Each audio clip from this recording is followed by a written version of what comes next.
We have always sort of benefited from his wisdom and his support, and we have the pleasure of having him here tonight. So, without much ado, I'll give the floor and the mic to Anthony. Thank you very much, Anthony, for being here tonight. Thank you. Thank you. Thank you. Thank you. If you're not careful, I'll break into song and then you'll be sorry. You see, this is all a sadistic plot on the part of the organisers to get you to have some food, a few glasses of wine, you're just getting organised, lovely conversations, and then you have to listen to a lecture on philosophy. Oh well, this will get you brownie points, not in heaven of course, since there ain't one, but it'll get you brownie points somewhere. This is a really, really important campaign, and it's obvious why it is. In fact, you know, the famous example of saying everything again and again and again in order to confirm what it is that we're doing, what we're committed to, very important. But instead of dwelling on the point of why now, in this year of 2010, in this country of all countries, which historically has had, you know, such a tradition of liberty, individual liberty, and of aspirations at very least to equality before the law, why is it that we're campaigning now on this topic? And the answer, of course, is because all those old and important traditions, all those deeply entrenched, as we thought, values that have shaped this culture of ours here are under threat.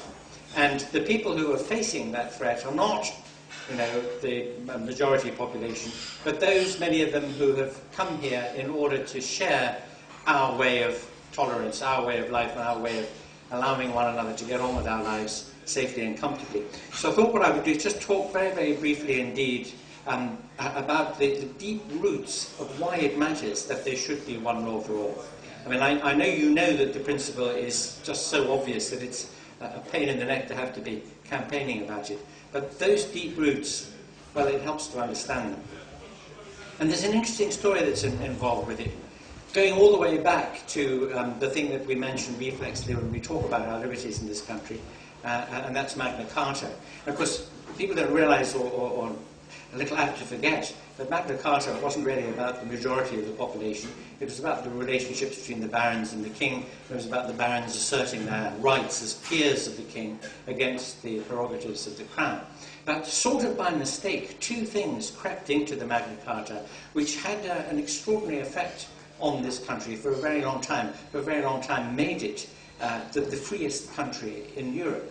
And the two things that crept in, one of them was that people could make commercial contracts with one another without having to get the authority of the crown. Very suitable for a nation of shopkeepers. Very surprising little clause in a great charter like the Magna Carta to discover as one of the underlying principles of our freedoms. But it was the other one that really mattered. That other one was a principle that established the due process of law. That is, that nobody could be arbitrarily arrested and kept imprisoned without the say-so of a magistrate, without good cause having to be shown for it. And this was meant, of course, by the barons to apply to them, that their goods couldn't be distrained by the crown, or they couldn't be thrown into the tower and executed by the crown, unless there was some kind of due process. But it applied to everybody. That law, that one clause, was a law for all. And for centuries, it protected the liberties of people in England and Wales, not Scotland. Scotland had a different legal system and had its own protections building up as time went by for civil liberties. But in England and Wales, it protected liberties. And when Voltaire came and lived in England for a while, in exile from France, he admired the liberty of ordinary folk in this country. This was in the early 18th century. And he said it wasn't because of the constitution of the country, because we didn't really have one. We still had an emerging bourgeois semi-democracy at the time. But he said it was because of the constitution of the people. The fact that they understood and they exercised this one fundamental liberty, this idea that there had to be a due process, and that this law applied to everybody equally. So that, in a way, was the original one law for all in this country in at least the last millennium. But it had an extraordinary effect on thinking in this country as time went by, especially after the hegemony of the church was broken in the 16th century after the Reformation. You have to remember that the church in the West, the Church of Rome, was extremely powerful in medieval times. It had its great high point in late medieval period.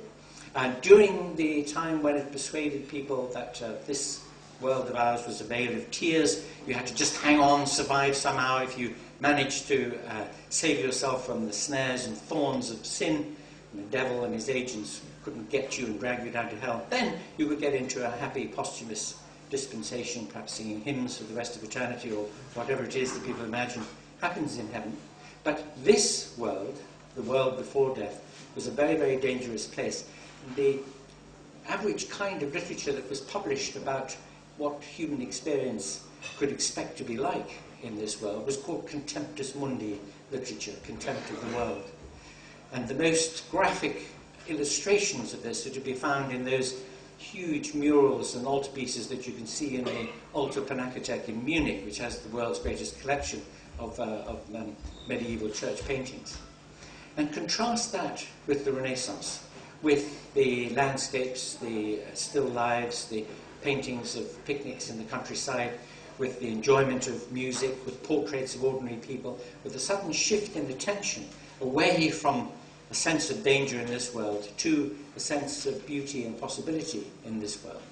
And that was one of many strands that led to the Reformation. And the Reformation asked that people should have freedom to think for themselves in matters that concern their own immortal souls and their own moral lives. And as soon as that freedom was granted, and it was a very dramatic and exciting story about how that freedom was won, first from the church and then from the people who had set up the Protestant churches in the 16th century. But as soon as the idea of liberty of conscience had been won, it immediately flowered into a much more general idea of liberty. Liberty of inquiry, liberty of examination of the natural world.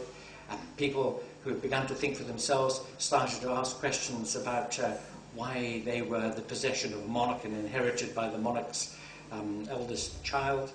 Why did they have a say over their own political lives? If you look at the history of the 16th, 17th, 18th century, it's a history of the growth of liberty, only made possible, and it happened very particularly in dispensations like this one, where there was some sense that law should be equal and should apply to everybody, where the idea of the possibility of freedom was enough for people to seek it and to fight for it. And indeed, over all those centuries, many people struggled to try to get the kinds of liberties, especially civil liberties, that we come to take for granted in our own time. And the extraordinary thing about the result of that long historical process, all the way through the Enlightenment and through the increasing democratization through the 19th and into the 20th centuries, is that we now live in a dispensation which was once only enjoyed by aristocrats and senior clergy. 400 years ago, they were the only ones who had an education, the only ones who could travel, the only ones who could make decisions about their lives and make important choices about their lives. All the rest of us would have been peasants, illiterate, wandering around in the fog, tilling the soil. Our only entertainment would be church on Sundays, and our only literature, our only narratives would be the Bible stories that we would be told. And so we would be imprisoned mentally by that. Now we're not. Now we enjoy what everybody had 400 years ago. And it's because a single principle was allowed to sprout buds and to grow. And the single principle was that there should be one fundamental freedom that everybody could enjoy. And bit by bit that took hold and it grew.